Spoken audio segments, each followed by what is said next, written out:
باللہ من الشیطان الرجیم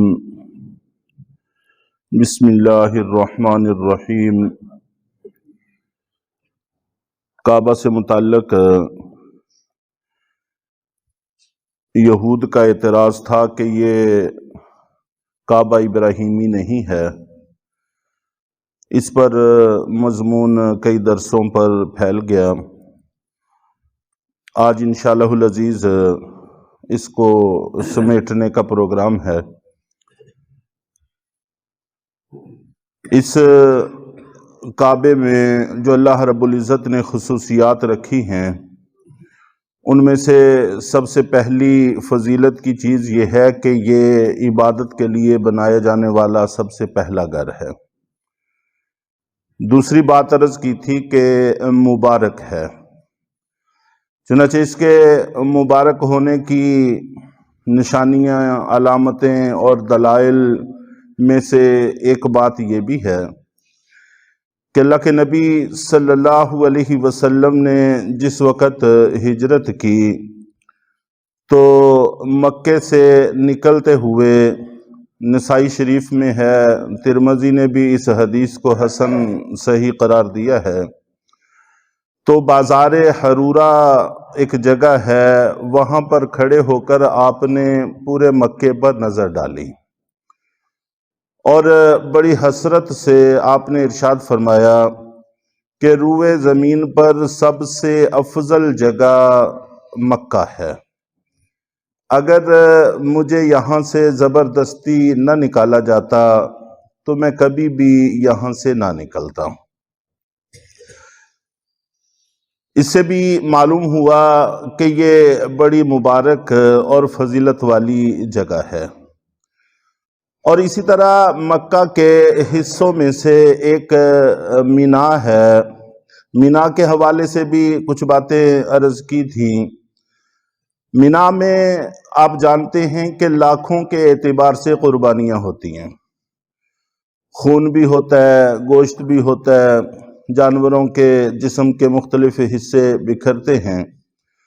تو جہاں پر بھی آپ تھوڑا بہت گوشت ڈال دیں تو کچھ وقت کے بعد چیل، گدھ، اس طرح سے گوشت کھانے والے بہت سارے پرندے، جانور وہاں پر آ جاتے ہیں۔ لیکن جو حضرات حج کرنے والے ہیں وہ یہ جانتے ہیں کہ وہاں ایک بھی چیل کبھی دیکھنے کو نہیں ملتی، گدھ، اس طرح کے کوئی جانور نہیں ہوتے۔ بلکہ یہاں تک علماء نے لکھا ہے کہ مینا میں کھانے کے اندر مکھی نہیں ڈلتی، اور اسی طرح مینا میں مچھر نہیں ہوتا۔ تو یہ ساری علامتیں اس چیز کے مبارک ہونے کی ہیں۔ اور دوسری بات، تیسری بات، ان اول بیت وضع للناس للذی ببکۃ مبارکا وہدی للعالمین، کہ یہ جگہ لوگوں کے لیے ہدایت کا ذریعہ اور سبب ہے۔ یہ بات بھی بالکل واضح ہے کہ اللہ کے نبی صلی اللہ علیہ وسلم وہاں تشریف لائے، آفتاب نبوت وہیں پر طلوع ہوا، وہیں سے ہدایت کی روشنی چلی، اور دیکھتے ہی دیکھتے پوری زمین اس سے جگمگا اٹھی اور ہدایت کی روشنی دور دور تک پھیل گئی۔ اور ابھی حضرت امیر معاویہ رضی اللہ تعالی عنہ کے زمانے تک ہی پہنچے تھے کہ 1,30,00,000 میل زمین کا قطر ہے، اور 65 لاکھ پر ان کی حکومت تھی، جو آدھی دنیا بنتی ہے۔ تو صحابہ کرام ہی کا زمانہ تھا جو براہ راست اللہ کے نبی صلی اللہ علیہ وسلم کی محنت ہے، تو دیکھتے ہی دیکھتے آدھی دنیا پر ان کی حکومت بھی تھی اور ہدایت کی روشنی پوری دنیا میں پھیل گئی تھی۔ تو یہ ہدایت کا ذریعہ ہے۔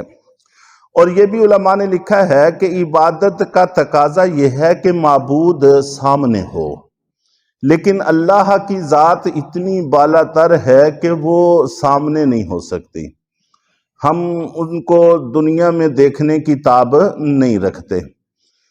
تو چنانچہ اللہ تعالیٰ نے اپنی تجلیات کا نزول فرمایا، اور تجلیات کا سب سے زیادہ ظہور عرش پر ہوتا ہے، اور عرش کا جو مرکزی نقطہ ہے اس کے عین نیچے کعبہ ہے، اور جس کی وجہ سے عرش کی تجلیات کا نزول کعبہ پر ہوتا ہے، آسمان و زمین کے فرشتوں کا وہاں ایک ہجوم رہتا ہے، اور پھر پوری زمین کی جتنی مساجد ہیں ان سب کا رخ کعبہ کی طرف ہے۔ یوں گویا کہ پوری دنیا میں جتنی بھی عبادت ہو رہی ہے کعبہ کے واسطہ سے اللہ کے عرش، اور اللہ کے عرش کے واسطہ سے اللہ کی تجلیات، اور تجلیات کے واسطہ سے اللہ سے ہم جڑ جاتے ہیں۔ تو یہ بھی ایک ہماری صحیح معبود کی طرف رہنمائی کا بہت بڑا ذریعہ اور سبب ہے۔ فیہ آیات بینات، اس میں اور بھی بڑی نشانیاں ہیں جن کا شمار بھی ممکن نہیں ہے۔ پہلے درسوں میں بھی کچھ تذکرہ آتا رہا، کچھ آج ہو گیا۔ اور پھر یہاں پر مقام ابراہیم بھی ہے۔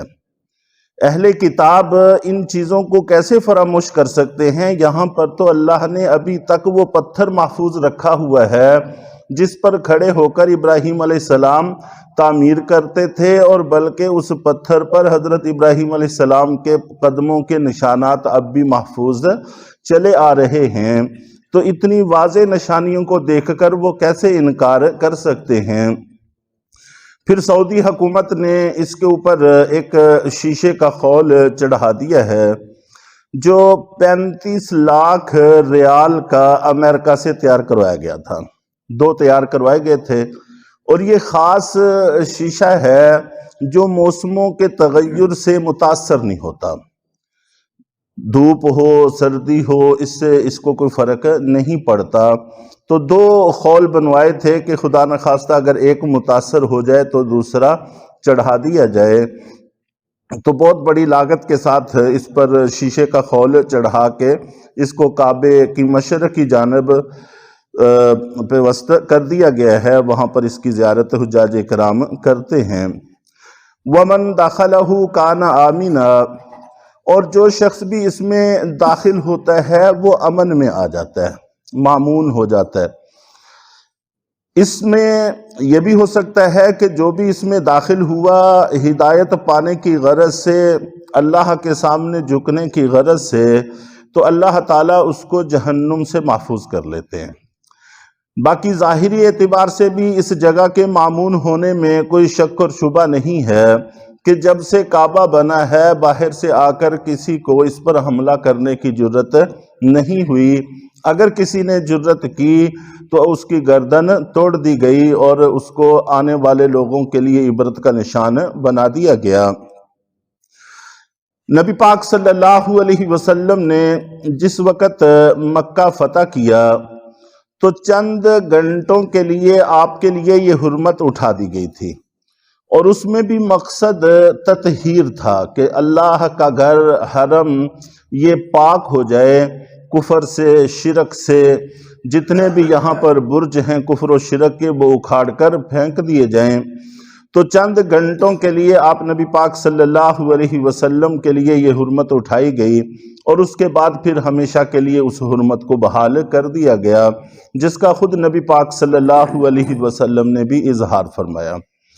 اور امن کی حد یہ ہے کہ مشرکین مکہ باوجود اس کے کہ ان میں ہزاروں خامیاں تھیں کفر کے زمانے میں بھی، پھر بھی، اور غیرت یہ مشرکین مکہ کی گھٹی میں گویا شامل تھی، تو اس کے باوجود جب کبھی حرم میں اپنے باپ کے قاتل کو بھی دیکھتے تو نظریں جھکا کر گزر جاتے تھے اور کوئی چھیڑ چھاڑ نہیں کرتے تھے۔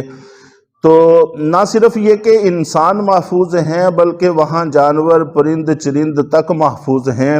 کسی پرندے کو اس کے گھونسلے سے اڑانے تک کی ممانعت ہے اور شکار کرنے کی ممانعت ہے، اور صرف اتنا ہی نہیں بلکہ وہاں کی خود رو درخت پودے گھاس تک محفوظ ہیں، ان کو بھی اکھاڑنے کی اجازت نہیں ہے۔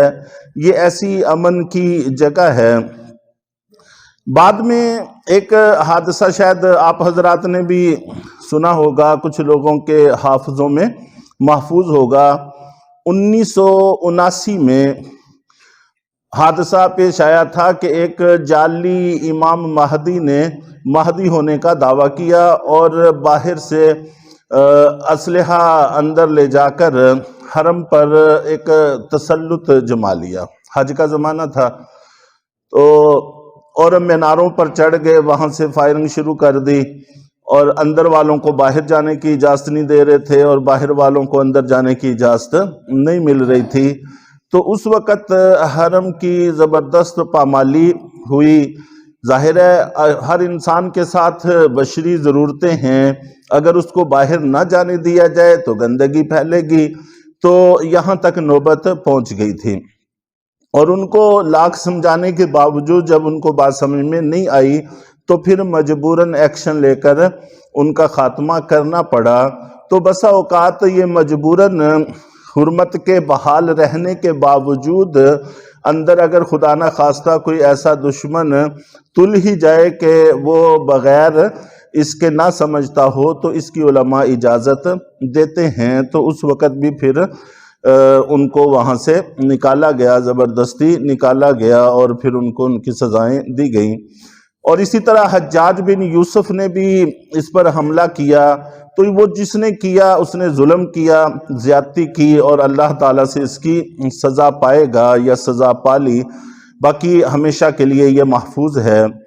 اس کے بعد انشاءاللہ العزیز اگلے درس میں وَلِلَّهِ عَلَى النَّاسِ حِجُّ الْبَيْتِ اس کا تذکرہ کیا جائے گا کہ ہمیشہ سے تمام انبیاء کرام، تمام امتیں حج صرف یہیں پر ادا کرتی رہی ہیں۔ یہ بھی علامت ہے اس بات کی کہ انبیاء کا کعبہ اصل میں بیت اللہ ہے، بیت اللہ ہی رہا ہے اور اب بھی بیت اللہ ہے۔ اس لیے ہمیں یہ طعنہ نہیں دیا جا سکتا کہ ہم ملت ابراہیمی سے روگردانی کر رہے ہیں یا اس سے ہٹ گئے ہیں، بلکہ ہم اس پر قائم ہیں۔ اتنے سارے قرائن اور دلائل کے ہوتے ہوئے بھی اگر کوئی انکار کرتا ہے تو یہ محض ضد اور ہٹ درمی ہوگا۔